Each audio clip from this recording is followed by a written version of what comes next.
Bonjour et bienvenue dans la deuxième partie de notre vidéo sur la signature électronique dans Transact Force. Alors après avoir vu dans la première partie notre partenariat avec la société Cryptolog qui intervient en tant que tiers de confiance dans Transact Force, nous allons voir maintenant comment utiliser la signature électronique dans le logiciel Transact Force. J'ouvre donc naturellement le logiciel Transact Force en cliquant sur son icône.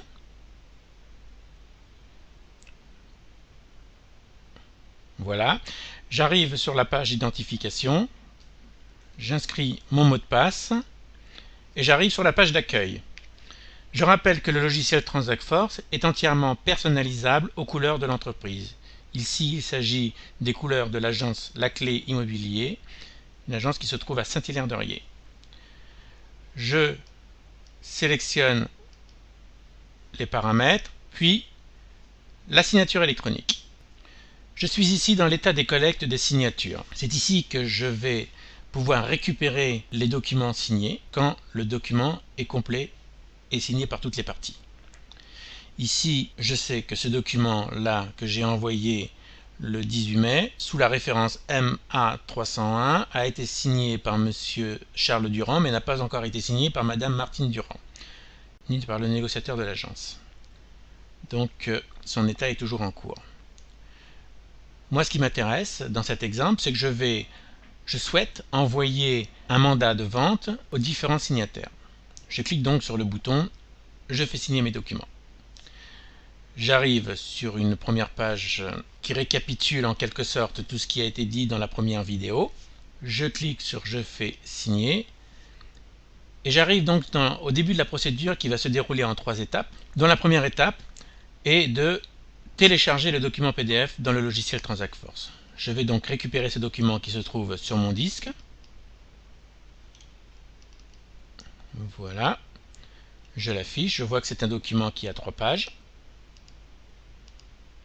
Et dont la dernière page correspond au formulaire de rétractation.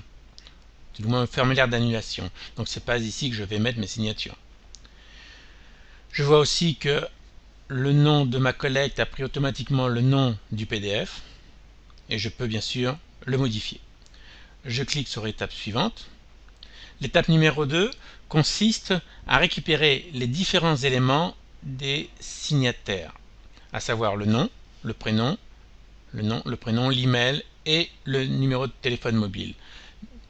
Pour cela, j'ai 2 possibilités. Première possibilité, je peux inscrire ces différentes informations à la main, une par une. Mais j'ai aussi la deuxième possibilité d'inscrire ici le numéro de dossier. Donc il s'agit de test-M001. Je fais OK et j'ai automatiquement le logiciel qui va chercher les différents propriétaires, les différents ayants droit qui doivent figurer sur le mandat. J'ai donc Monsieur Jean Dupont, Madame Caroline Dupont. Je les importe et je m'ajoute à la fin du document de façon que je puisse moi aussi signer le mandat. Je vais à l'étape suivante. Je suis alors à la dernière étape, celle du positionnement des signatures.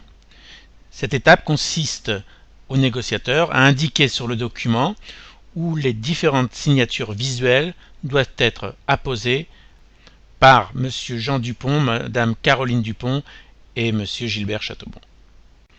Je vais donc sélectionner la page où les différentes personnes doivent apposer leur signature. Je rappelle que la page numéro 3 est le formulaire d'annulation. Donc ce n'est pas sur cette page-là que je vais mettre mes signatures. Alors pour positionner mes signatures, il suffit donc que je sélectionne la page et ensuite que je clique 2 fois sur cette page pour afficher le carré de positionnement. Je clique de nouveau 2 fois pour afficher le carré suivant. Et je clique une 3e fois pour afficher le dernier carré. Je peux supprimer le dernier affichage pour mieux le repositionner. Voilà. Il ne me reste plus maintenant qu'à envoyer le document pour signature. Je vois d'emblée que le logiciel a bien pris en compte mon nouveau dossier, que le dossier est déjà parti et que Monsieur Jean Dupont a déjà reçu un email d'invitation à signer le document. Madame Caroline Dupont est en attente que Monsieur Dupont ait signé et Monsieur Chateaubon-Gilbert est en attente que les deux signataires aient signé leur document. Donc nous allons voir maintenant ce que Monsieur Jean Dupont a reçu dans sa boîte mail. Une fois dans sa boîte mail, Monsieur Dupont voit qu'il a reçu un message de la clé immobilier. Il clique donc sur le lien pour ouvrir le message et voit qu'il est invité par la clé immobilier à signer un document. Il clique donc sur ce lien. Monsieur Jean Dupont arrive sur la plateforme Universign. Il doit lire l'intégralité du document, marquer son approbation en cochant les deux cases, puis cliquer sur le bouton signer. À ce moment-là, un code aléatoire de 4 chiffres lui est envoyé par SMS. Monsieur Dupont doit le récupérer et le saisir dans la fenêtre afin de valider son identité. Donc c'est ce que je vais faire.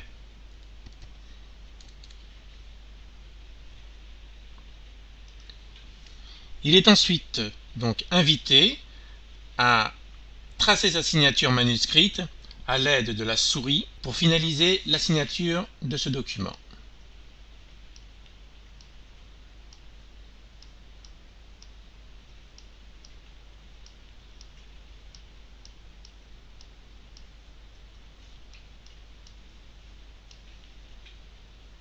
Et je clique sur envoyer.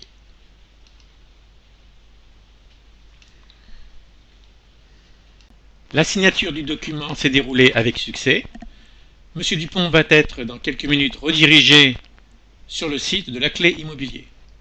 C'est donc désormais au tour de Madame Dupont de signer le contrat. De la même façon, elle recevra sa messagerie une invitation à signer ce contrat.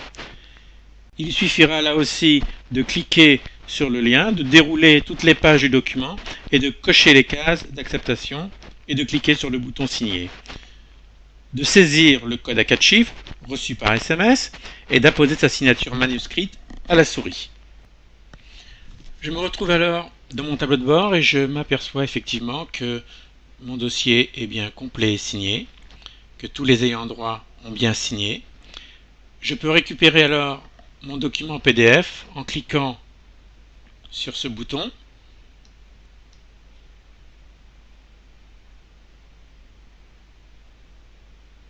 Voilà. Et en faisant défiler mon document, je peux m'apercevoir que j'ai bien récolté toutes les signatures. Alors voilà comment Transact Force a su intégrer donc la technologie Cryptologue dans son logiciel. Je rappelle que notre partenariat avec la société Cryptologue nous permet aujourd'hui de vous proposer une offre vraiment complète et que Transact Force est à ce jour toujours le premier et le seul logiciel à intégrer cette solution. Travailler avec Transact Force, c'est donc travailler avec les outils d'aujourd'hui. Merci et à bientôt dans une prochaine vidéo.